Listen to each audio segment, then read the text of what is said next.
Hello, my name is Sinemus, and today I'm going to be going through my process of creating an animation with you. To begin, I started with some base sketching to kind of get my ideas on the table. I usually use blue because it makes it easier to tell when I go over it when I do the final animation later. After some critique on the sketching, I decided to fill in the actual ghost and the hole in the screen so that it was a bit more clear as to what was going on and didn't just look like a mess of lines. This led me to my process of creating an animatic so that I can kind of get just a very rough idea of what the final animation would look like.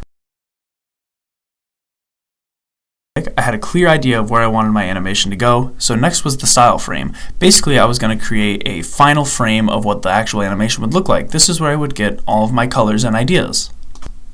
After getting checked with the style frame, I decided to make a palette and actually use these colors as a reference for all the rest of my animation.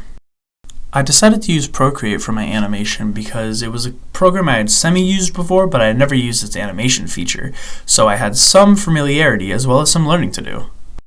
Since I had never done an animation before, the next step was to mess with hold frames as well as some other things to see if I can get the flow of my animation to run smooth.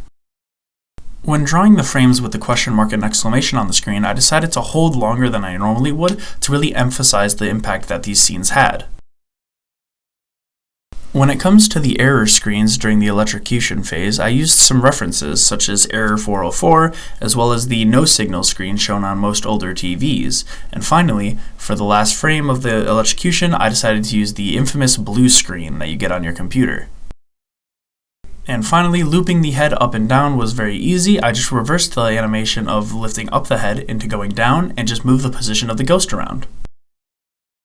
After one more critique, I added some spark effects to make the electrocution more believable as well as a color-changing ghost, and I added a wire from the background turning into an actual wire that was plugged in so that the ghost had a reason to go behind the computer itself. So, after doing all of these reworks as well as some other things and messing around with a bunch of sound effects, I ended up creating what is my final animation. So, here's that now.